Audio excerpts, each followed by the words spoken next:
Est-ce que cette plateforme vintage Z80, avec peu de RAM et de ROM, peut être programmée avec un langage évolué comme le langage C? Réponse dans les minutes qui suivent.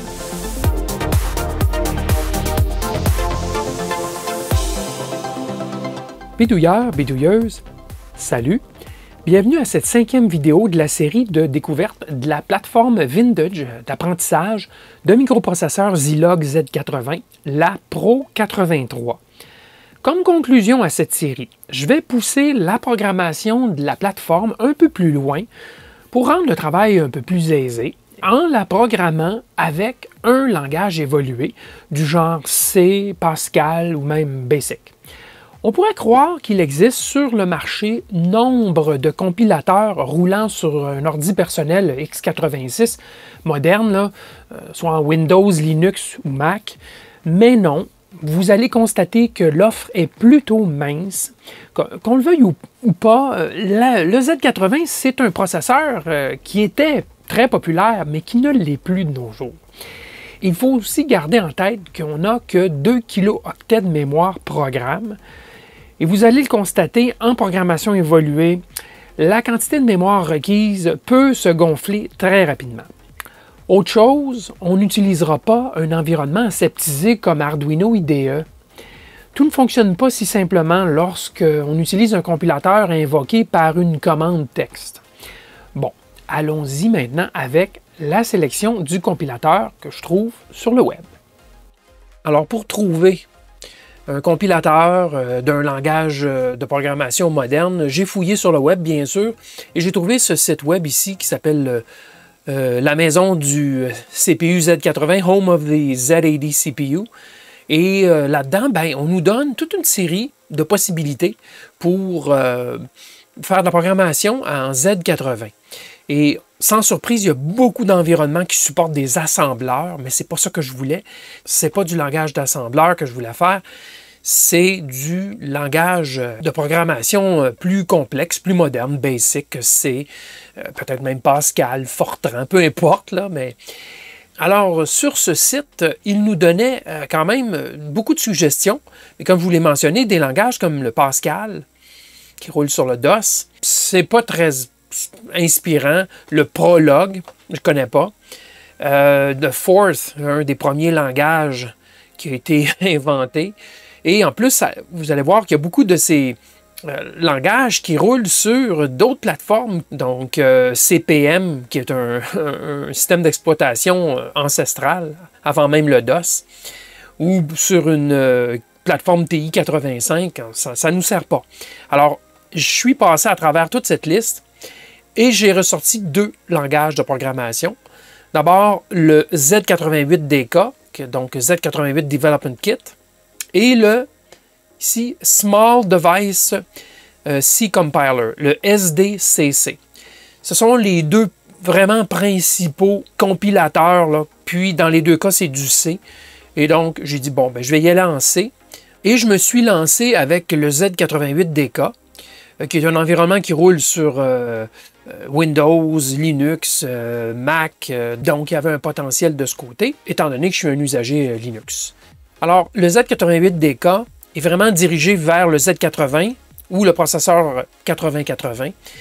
Et c'est un compilateur qui est quand même assez complet et compliqué. Je me suis lancé avec ce compilateur et j'ai vite trouvé que c'était trop complexe. J'avais énormément de difficultés à figurer la ligne de commande pour faire une compilation d'un simple petit programme en C, là, quelques lignes.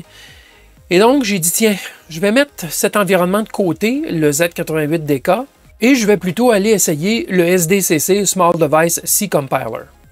Alors, c'est un compilateur multiples plateformes. Un compilateur, évidemment, qui roule, encore une fois, sur Linux, Windows, pas de problème, Mac.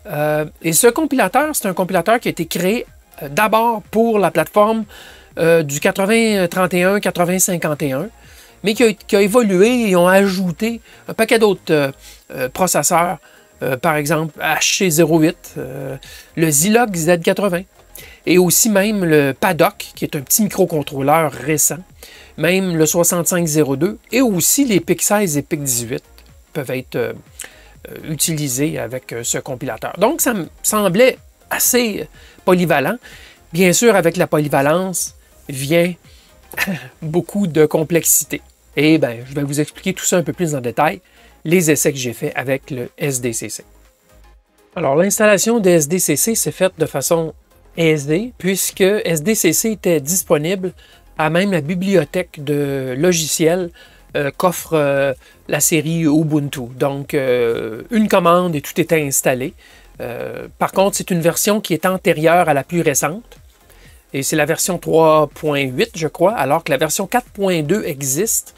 Et la version 4.2, j'ai essayé de la compiler sur l'ordi, mais j'ai frappé un mur et finalement j'ai abandonné. Je suis resté à la version 3.8.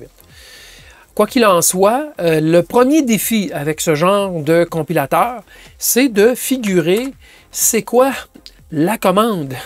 Puisque ce compilateur, ce n'est pas un environnement de développement intégré, c'est simplement une commande qu'on envoie sur la console X11. Donc, vous la voyez, la commande, elle est longue. Elle est très longue. Évidemment, ce qui n'aide pas ici, c'est la longueur du nom de mon fichier, là, je dois dire, ce que j'ai mis en surligné ici. Mais tout de même, il y a beaucoup de paramètres à fournir. Il fallait que je découvre ces paramètres. Donc, je lise la documentation. Et la documentation est quand même assez complète. Regardez ici la dernière révision 2022-06-29. Donc, un logiciel qui est toujours développé. Donc, ça, c'est très bien aussi. Le manuel fait 133 pages, donc c'est assez complet. Ceci dit, c'est que ça quand même se supporte tous les différents processeurs. Donc, lorsqu'on s'adapte par exemple juste au Z80, ben c'est un peu plus petit que 133 pages et c'est distribué dans tout le document. Bon, alors, ceci dit, ben, je peux dire que la documentation est correcte, mais sans plus.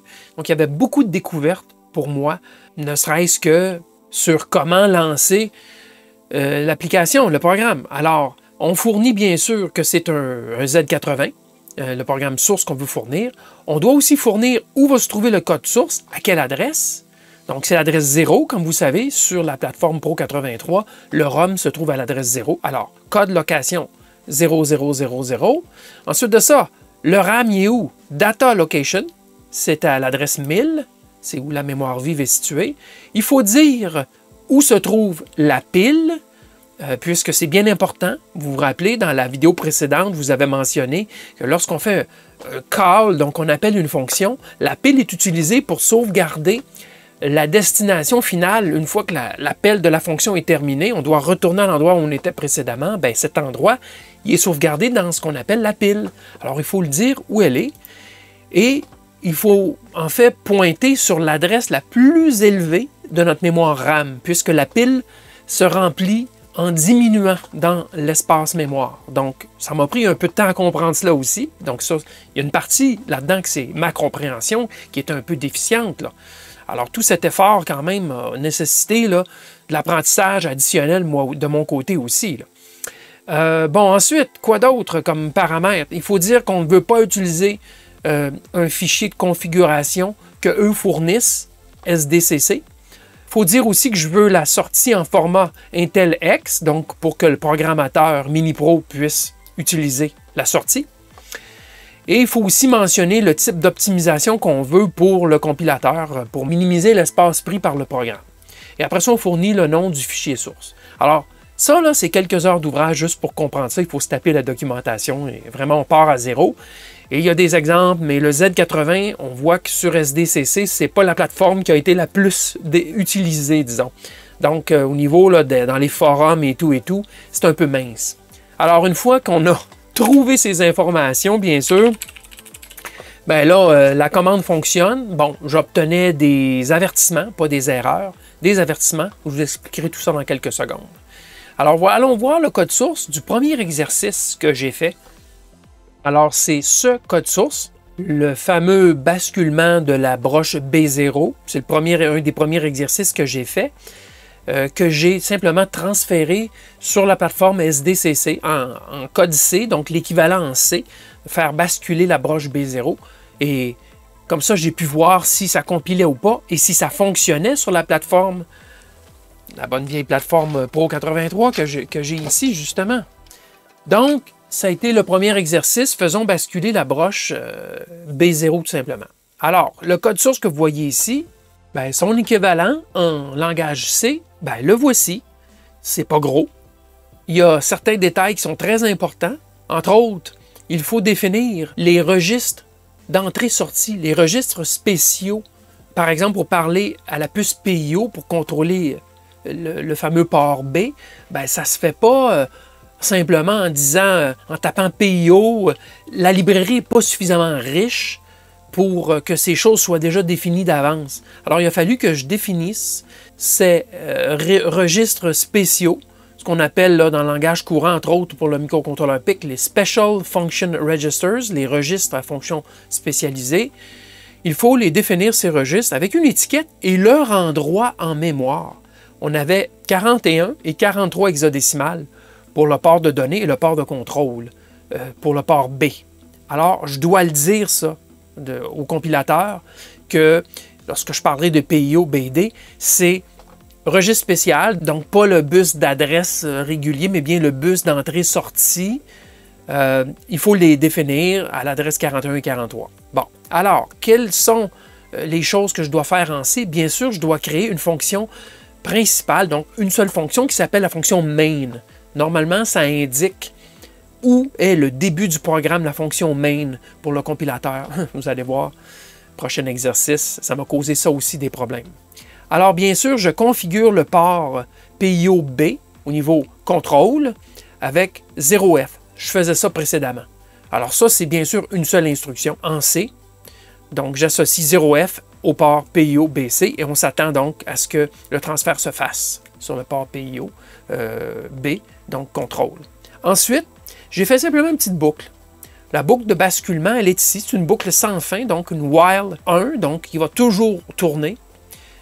Puisque la condition est toujours vraie, c'est toujours 1. Alors, simplement prendre la valeur de PIO-BD, donc la valeur de la donnée sur le PIO-B, et faire un OU exclusif avec 0,1 en hexadécimal. Donc, le bit de poids inférieur, si on fait un OU exclusif, ça va faire basculer ce bit de poids inférieur tout le temps. À chaque passage dans la boucle, je prends la valeur du port, la donnée, et je fais basculer le bit et j'envoie ça comme nouvelle valeur sur le port. Alors ça ici, regardons comment efficace que c'est. Compilation versus assemblage pour voir si c'est efficace ou pas en C. Alors en regardant le fichier list, donc si vous voulez un fichier qui nous informe de comment l'assemblage s'est fait dans ASM 80, ce que j'obtenais en partant à l'adresse 0, avec les instructions qu'on avait mises, j'arrivais jusqu'à 8, 9A. Donc, 10 octets, c'était la grosseur du programme lorsque j'avais fait de l'assembleur. Maintenant, regardons ce que le compilateur a donné comme résultat. Alors ça, c'est le fichier list qui nous donne les détails de la compilation en C par SDCC. On s'aperçoit que le code source que je vous ai montré en C, ben, il a été finalement converti en langage machine sur A, B. Donc, 11 octets. Un octet de moins. Bon, on va dire que c'est match nul. Franchement, là, pour un octet, on ne fera pas une grosse histoire avec ça. Mais c'est si simple comme petit programme que ce n'est pas surprenant que la différence ait été si petite. Maintenant, on va aller un peu plus gros comme programme. Et là, attendez-vous à ce que la différence entre assembleur et langage C, une fois compilé, que ça soit pas mal différent. Voici maintenant le deuxième essai que j'ai fait, c'est de transporter le code du fameux mini chenillard là, très simple que j'avais fait dans une des vidéos précédentes. Donc un petit carré qui se déplace de droite à gauche là, tout le temps. Vous avez ici le code source, comme vous avez pu voir dans la vidéo précédente. Et vous vous rappelez sans doute qu'on avait les deux ports spéciaux ici, 4.8 et 4C, qui nous permettaient de choisir quel segment on voulait allumer et quel chiffre on voulait allumer. Et donc, naturellement, je vais devoir aussi définir ces registres dans le code C. Alors, cet exercice, je l'ai transféré en langage C et voici ce que ça a donné. Je ne prétends pas que c'est le code le plus court que je pouvais faire, mais je crois que c'est difficile de faire plus petit que cela. Okay? Alors, j'ai en effet défini les deux registres 4.8 et 4C comme des registres spéciaux. Et l'autre embûche que j'ai frappée, et là j'ai passé quelques heures là-dessus, c'est au niveau de la définition des variables. Donc en mémoire vive, si vous notez, là, il y a beaucoup d'informations pour définir une seule variable de 8 bits. Alors j'ai commencé bien sûr en définissant simplement un unsigned char, donc un caractère non signé, donc c'est un octet, sans aucune autre information. Et les résultats étaient complètement bousillés. Je n'arrivais pas à faire fonctionner. Parfois, ça marchait. Parfois, ça ne marchait pas. Et la docume là-dessus n'était vraiment pas claire. Mais en creusant, j'ai compris qu'il faut fournir l'adresse en mémoire RAM aussi pour chacune des variables. Et donc, il faut tenir compte si c'est une variable, bien sûr, de 16 bits. Par exemple, un integer, ben, il faut s'assurer de prendre 2 octets pour cette variable. Donc, il faut faire la gestion de la mémoire. Le compilateur, là, il ne fait pas la gestion de la mémoire pour nous. C'est à nous d'assigner les variables aux bons endroits en mémoire. Ce n'est pas comme dans l'environnement d'un ordi où là, vraiment, le compilateur parle au système d'exploitation et c'est le système d'exploitation qui assigne les variables. Non, non, non. Beaucoup plus complexe que cela. Alors, on doit fournir les positions. Évidemment, ici, c'était à partir de la case 1000. Donc, il faut connaître où se trouvent nos variables. Ça m'a pris du temps. Bon, j'ai créé une boucle principale et j'ai créé une boucle ici, donc une fonction à part pour faire une pause, une longue pause. Parce que vous savez, le défilement du chenillard, c'était quand même une pause suffisamment longue qu'on avait besoin de 2 boucles imbriquées l'une dans l'autre. C'est ce qu'on avait en assembleur et on doit le faire ici aussi.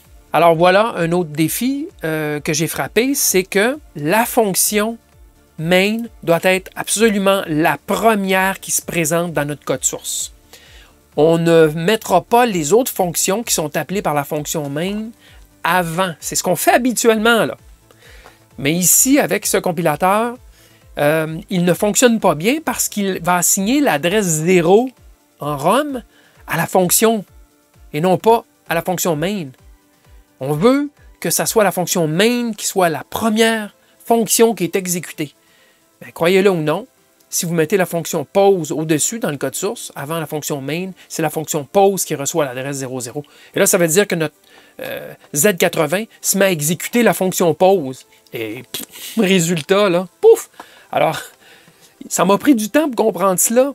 Et la seule façon que j'ai réussi pour comprendre cela, c'est que j'ai regardé le fichier list. Et ce que j'ai constaté, c'est que, effectivement, l'adresse de départ se retrouvait sur la fonction pause adresse 000. Et là, j'ai commencé à me gratter la tête et me dire ça ne fonctionnera pas, cela. Là.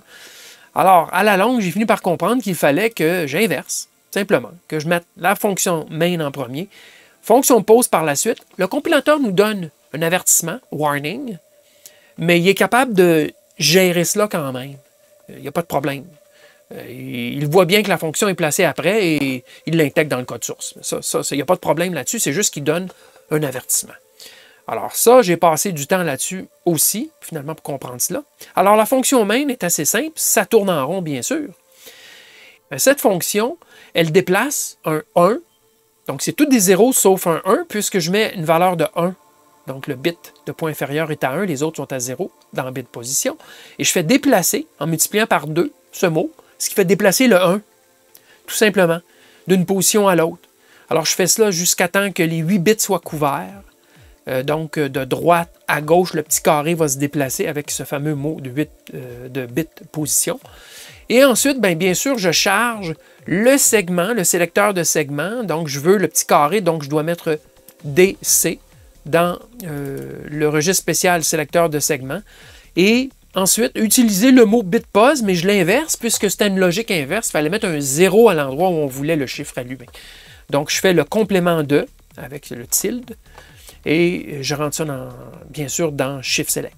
Et là, je fais une pause, puisque pour les yeux, si ça va trop vite, c'est trop effacé. Il faut ralentir cette boucle de rotation pour que les LED soient suffisamment allumés longtemps et que nos yeux voient très clairement. Alors ça tourne en rotation. Et je recharge à chaque fois le petit carré, puisque pour une raison que j'ignore, alors qu'en assembleur, on ne le faisait pas, on le faisait seulement une fois au départ. Pour une raison que j'ignore ici, parfois le carré disparaissait. Donc, je le recharge à chaque fois. Je vous avoue, ça, c'est un mystère. Alors, à chaque passe dans la boucle, je recharge. Et la fonction pause, c'est simplement deux boucles de 8 bits, là. Donc, compte de 0 à 255 et l'autre compte de 0 à 10 dans ce cas-ci. J'aurais pu faire une grosse boucle avec un 16 bits, un integer. Mais là, j'ai constaté que c'était très compliqué au niveau du langage assemblé. Finalement, j'ai dit, tiens, je vais faire deux boucles de 8 bits plutôt qu'une boucle de 16 bits. J'aurais pu très bien faire une boucle de 16 bits, mais honnêtement, il n'y a aucun gain puisqu'on travaille avec un processeur de 8 bits. Donc, je l'ai laissé comme cela. Alors voilà, ça c'est le code source qui fait exactement la même chose, si vous voulez, que le code assembleur. Maintenant, comparons le résultat en nombre d'octets utilisés pour faire les deux. Alors, voici une fois assemblé le nombre d'octets qui ont été utilisés bien sûr, mémoire programme pour le programme. Ça va de 0 à 13, et donc c'est 20 octets. 20 octets une fois assemblés par ASM80. Et maintenant, le compilateur a produit un code source de 77 octets. Donc, presque 4 fois la grosseur de notre code en assembleur que j'avais créé. Donc, voyez ici l'efficacité. Je ne vous dis pas que j'ai absolument fait le minimum là, dans mon code source en C, mais bien franchement, peut-être qu'il y aurait eu quelques octets de moins, mais on est loin de l'efficacité du code assembleur. Par contre, c'est bien plus simple, c'est plus facile d'écrire du code en C. Ça, il n'y a aucun doute. Mais en termes de performance en espace, je l'ai souvent dit, c'est très difficile de battre pour des applications simples, genre microcontrôleur. C'est difficile de battre du code assembleur en termes d'espace requis. Par contre, lorsque les fonctions mathématiques sont complexes, c'est qu'à un moment donné, même si le code source produit, une fois compilé, quelque chose de beaucoup plus gros, c'est que ça devient pénible de faire ces choses en assembleur aussi. Alors, c'est plus simple de le faire en C lorsqu'il y a des calculs mathématiques. J'ai brûlé un EEPROM pour le chenillard simple. Je relâche l'initialisation et c'est parti. Alors, comme vous voyez, ça fait vraiment la même chose que le petit code en assembleur que j'avais écrit. Est-ce que la rapidité et le délai est exactement le même? Peut-être pas. Je n'ai pas cherché à reproduire exactement la même vitesse. Mais le comportement y est, totalement. Maintenant, comme exercice ultime, j'ai créé une horloge, donc un affichage à 6 chiffres. On avait un affichage à 6 chiffres, aussi bien l'utiliser. J'ai donc créé une horloge qui va être cadencée par une impulsion de 1 Hz qui arrive de l'extérieur. Pourquoi est-ce que je n'ai pas utilisé des ressources à même la plaquette Pro 83? C'est que le processeur Z80, ce n'est pas un microcontrôleur. Il n'y a pas de minuterie interne incluse. Il n'y a pas d'horloge en temps réel. Il n'y a rien de cela. Tout ce qu'il y a, c'est, dans notre cas présent, c'est 2 ports d'entrée-sortie. Il n'y a pas d'autres périphériques. Alors, ça aurait été assez complexe de faire des boucles internes cadencées et exactes, donc précises au niveau de l'heure. Alors, j'ai simplement utilisé une pulsation externe de 1 Hz qui fait avancer, bien sûr, le compteur. Et donc, c'était beaucoup plus simple pour l'exercice. Et bien sûr, c'était juste pour s'amuser un peu parce que je ne vais pas utiliser cette horloge de façon permanente, bien sûr. Bon, alors, j'ai fait le même exercice. Ce cas-ci, j'ai créé les registres nécessaires, les registres spéciaux avec leurs adresses. J'ai créé des variables, dont la variable de l'heure, si vous voulez, là. Et c'est donc 6 chiffres, 2 chiffres pour les secondes, 2 chiffres pour les minutes et 2 chiffres pour l'heure. C'est une horloge 24 heures que j'ai créée. Donc, au total, il y a 6 positions que j'ai appelées heures. Et là-dedans, c'est ça, je vais traiter chacun des chiffres séparément. J'ai aussi créé en mémoire morte. En mettant constante, ça crée en mémoire morte, dans la mémoire programme, la forme de chacun des chiffres, les segments, pour créer un 1, créer un 2, créer un 3, ainsi de suite. Alors, c'est 0, 1, 2, 3, 4, 5, 6, 7, 8, 9. C'est les segments à allumer pour chacun des chiffres. Alors, j'ai créé cette liste. C'est permanent, on n'y change pas. Donc, pourquoi mettre ça en mémoire RAM? Ça ne sert strictement à rien. Une chose à mentionner, j'aurais pu, si j'avais voulu, mettre ça en RAM, mais j'ai essayé de créer une liste et de donner des valeurs comme ça d'initialisation à une liste. Et en RAM, ça ne fonctionnait pas. Les valeurs n'étaient pas assignées en RAM. Alors qu'en ROM, lorsqu'on les définit comme des constantes, ça a fonctionné comme il faut. Alors pourquoi? Toutes sortes de petites difficultés. Vous n'avez pas d'idée combien de temps j'ai passé à essayer de comprendre pourquoi ça ne s'affichait pas comme il faut, l'heure, des choses comme ça. C'est des heures et des heures de plaisir, croyez-moi. Alors, puis ça, c'est sans compter des mauvais contacts sur le support à circuit intégré parfois, et du fait que j'ai fait sauter une puce RAM aussi, je ne sais trop pourquoi, dans mon émulateur, la fameuse puce RAM sur l'émulateur, ben, je l'ai grillée. Elle s'est mise à faire toutes sortes de foleries, ce qui me donnait toutes sortes d'erreurs sur le programme. En tout cas, j'en ai eu des aventures, croyez-moi. Alors, la fonction principale, elle configure le port d'entrée A en entrée sur la broche 0. Alors, c'est la broche A0 que je vais utiliser comme un signal d'entrée pour stimuler le fameux 1 Hz pour faire avancer l'heure. Alors, c'est ce que je crée. J'ai bien sûr défini une heure de départ et pour les yeux, c'était simple que ce soit 23h59, qu'on voit vraiment le basculement à 00. La boucle, écoutez, c'est simplement de faire avancer les secondes lorsqu'on reçoit une impulsion. Donc, on vérifie s'il y a une nouvelle impulsion, donc un front montant. On vérifie finalement si le niveau haut vient d'arriver pour la première fois sur l'impulsion. Parce qu'auparavant, il faut vérifier qu'il était à bas, bien sûr. Alors, lorsqu'on a le niveau haut pour la première fois, on incrémente la seconde, le chiffre inférieur de la seconde. Et si ce chiffre se rend à 10, bien, on va incrémenter le chiffre suivant. Si ce chiffre dépasse 6, là, on s'en va dans les minutes. On incrémente 10, 6 à nouveau. Après ça, on s'en va dans les heures, entre 0 et 24, bien sûr. Si les deux derniers chiffres atteignent 2 et 4, eh bien là, à ce moment-là, on fait un basculement à 00.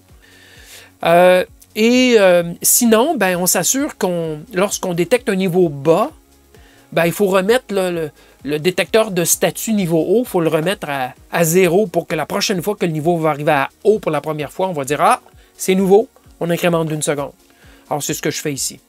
Une fois là qu'on a fait l'incrémentation des heures, minutes, secondes, là, du chiffre le plus petit allant jusqu'au chiffre le plus gros de l'heure, à ce moment-là, ben, on va s'occuper de l'affichage. Et l'affichage, ben, c'est simplement, effectivement, une boucle entre 0 et 5, donc la position 0 à la position 5 sur l'affichage. Et on incrémente cette position en rotation tout le temps. Et on regarde la valeur de l'heure, de la position 0 jusqu'à la position 5. Et on va lire dans la table des segments. Quel segment on doit faire allumer? Si c'est 4, ben c'est la position 4. 0, 1, 2, 3, 4. Donc 0,66 en hexadécimal à transférer au niveau des segments à allumer pour ce chiffre qu'on est en train de mettre à jour sur l'heure. Et c'est ce que je fais ici. Et j'active, après ça, quel chiffre qu'on veut allumer. Et je le fais en utilisant, bien sûr, le même petit compteur ici, dans la boucle 4, et je fais un complément pour avoir un 0 au bon endroit, puisque c'est une logique inverse pour allumer les chiffres, comme vous savez. Et je fais une petite pause. Cette fois-ci, c'est une seule boucle, entre 0 et 30. Petite pause pour ralentir le tout, bien sûr, au niveau de l'affichage. Alors ça, c'est le code en C que j'ai écrit. Et je vais vous montrer le fonctionnement final, mais auparavant, si je vous montre la grosseur du code, bien sûr, la fonction main commence à 0. Alors, j'ai mis la fonction pause en bas dans mon code source pour cette raison. Et là, vraiment, on a tout le code une fois compilé. C'est ça qu'on obtient en assembleur. Regardez les différentes valeurs qu'on met en mémoire programme ici, là, à la suite de notre programme de la fonction main. Voici les différents segments qu'on allume pour chacun des chiffres entre 0 et 9. Il les met dans la mémoire programme. C'est exactement ce qu'on voulait. Alors ça, c'est l'ensemble du programme. Donc, on parle de 289 octets de mémoire requis pour ce programme, incluant bien sûr les 10 octets pour les définitions de la forme des chiffres. Alors, ça c'est le code source. Voyons maintenant ce que ça donne sur la plateforme. Alors voilà, j'ai brûlé un EEPROM, il est installé déjà. J'insère ici, tout à fait à gauche, une horloge de 1 Hz, donc un signal 0,5 V à 1 Hz. Je retiens le reset, la réinitialisation. Je relâche à l'instant. Voilà, c'est parti. Alors, le compteur, comme vous voyez, suit vraiment l'impulsion de 1 Hz qui est injectée ici, dans le coin. Et je vous passe, si je le déconnecte, des branches, ça cesse. Si je le rebranche, ça continue, évidemment. Alors, je vous passe ça en accéléré. Voilà, on approche du débordement. Ça va à 23h59, 59, 0. Oui, alors, tout fonctionne très bien comme vous le voyez.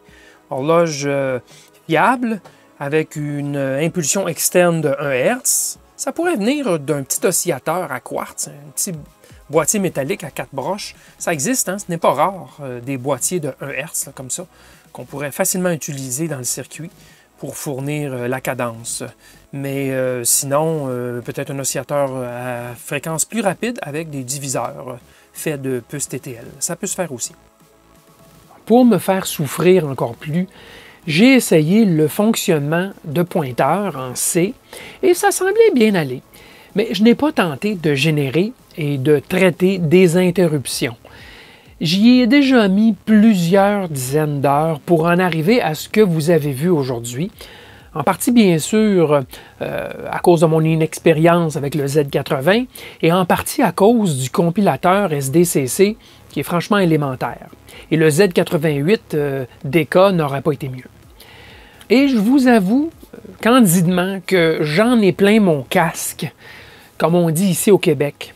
Il est donc venu le temps pour moi de passer à autre chose. Voilà donc pour la découverte de la plateforme Pro 83. Ça a été bien amusant. En tout cas, moi, je l'ai trouvé. J'espère que c'était réciproque. C'était bien amusant de faire revivre cette plateforme. Et je dois dire que, compte tenu de la période où elle a été développée, au début des années 80, c'était une conception bien faite. Et en particulier, le programme moniteur était assez impressionnant compte tenu qu'il loge dans un seul kilo-octet de programme. Les nostalgiques, soyez sans crainte, il y aura d'autres vieilleries à découvrir dans un avenir proche. Entre-temps, je vous dis merci et à la prochaine!